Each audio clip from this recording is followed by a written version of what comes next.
How's it going, everyone? Puffmeister here, and today is my first video in my How to Play Monsters from the Other Realm series. So, there's probably going to be one or two, at least two videos, maybe one more, but I don't think I'll need three videos, so I'm going to go ahead and say in this two-part video series, you will learn how to play Monsters from the Other Realm.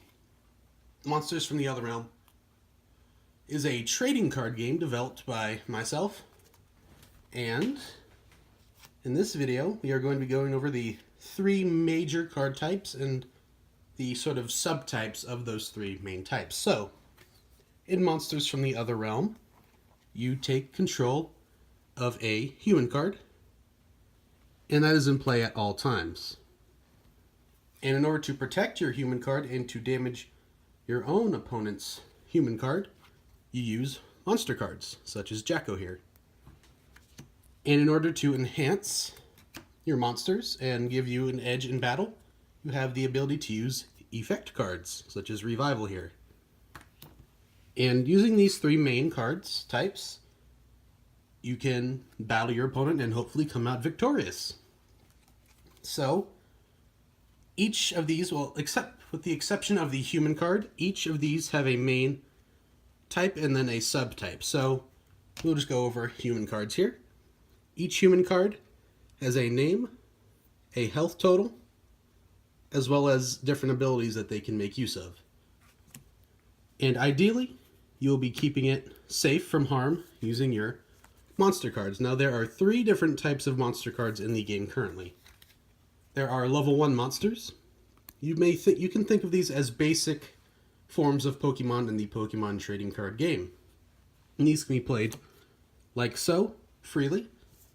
And once you gather enough SP, more on that in a moment, you can level them up into such things as level 2 monsters.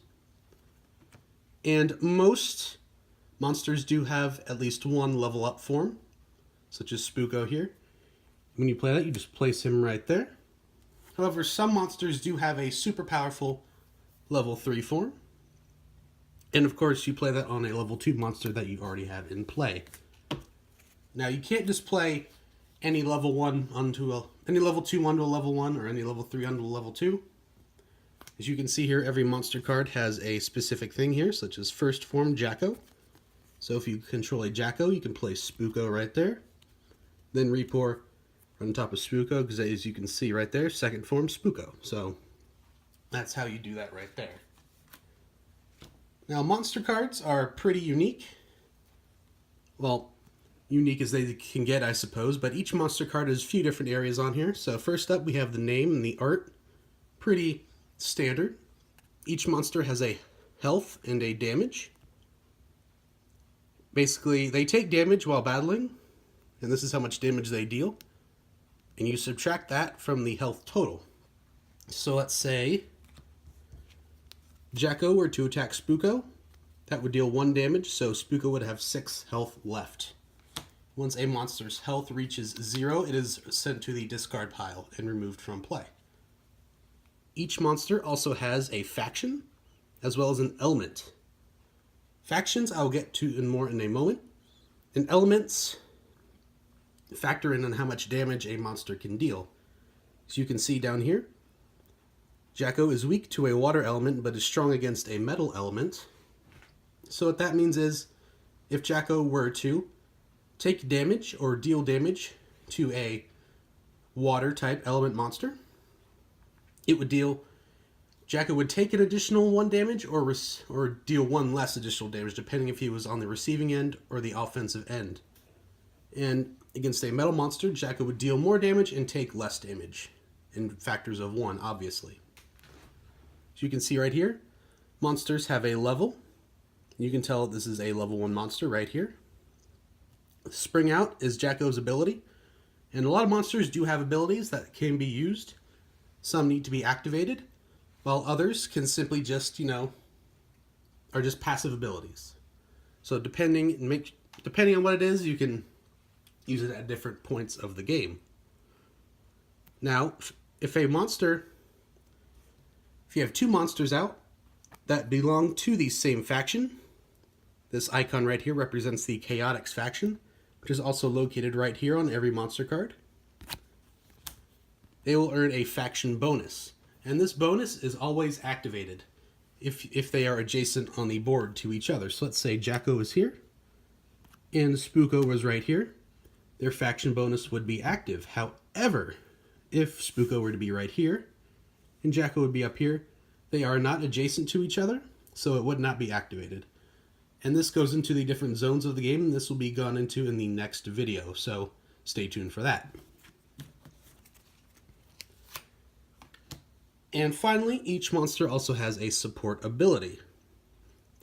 So, as I said before, there are 2 different zones. We'll get more into this in a little bit, but basically if you have a monster up here, you can have a monster support them in the support zone. And if they are supporting them, their support ability is activated. So if Jacko were to support Reapor here, Reapor would gain 1 additional damage when he attacks. So there is that. And that is really all you need to know about monster cards there. Next up, we will go into the effect cards. So there are 3 different types of effect cards. You have action cards, equipment cards, and battlefield cards. Now you can probably guess what each of those does just based on their names, but I'll go into a bit more detail for you all right now. So firstly, action cards are fairly straightforward. You play them, you use their effect, then they are sent to the discard pile. Fairly straightforward, although some action cards do stick around for a little bit longer, depending on what they are, but most do just stick around for their ability and then are discarded. Equipment cards are fairly straightforward. If you have a monster out, you can equip it to the monster, and then they gain that effect. So, if Jacko were to wield this Shining Scimitar, it would gain +2 damage. Pretty straightforward there. And finally, we have battlefield cards, and these stay in play until they are removed by your opponent if they can remove them. If they can't, then they'll stick around forever. These are sort of kind of placed wherever, maybe around your human card area or so, but basically you play them, then every turn their ability is activated. So for example, Harvest Moon here grants you an additional SP per turn. And that is a good segue into SP. So SP is sort of the currency of monsters from the other realm. It is what you use to play cards. And it's sort of, it's a major part of the game, so I figured it would be important to go over here so you know what to do in the next video. So you're not wondering, well, what is he talking about, SP? So some of you may be confused because it does say XP on these cards. Let's see. Well, yeah, next level 6 XP. This is our old cards. So on the newer cards, you will not see that. You'll see SP. And there's a few other changes, but right now SP is acquired in a few different ways. So at the start of every turn, you acquire 2 SP. And that is just static. No matter how many cards you have on the field, as long as you have your human card in play, you gain 2 SP. Now there are a few other ways to grab it. As I said, if you have the support zone monster, you can actually exhaust him and gain SP based on his level. So if you have a level 1 monster in the support zone, you can exhaust him and he will give you an additional 1 SP. But of course he wouldn't be able to act that turn anyway if you did that. So another way you can do it is through battling. So let's say Spooko here KO'd Jacko through battle. If he did so, the opponent that controlled Spooko would gain 2 SP. Oh, I knocked the camera there a little bit. My apologies. So let's see here. Since Jacko is a level 1 monster, you would gain +1 SP for KOing a monster, plus an additional 1 for that level 1.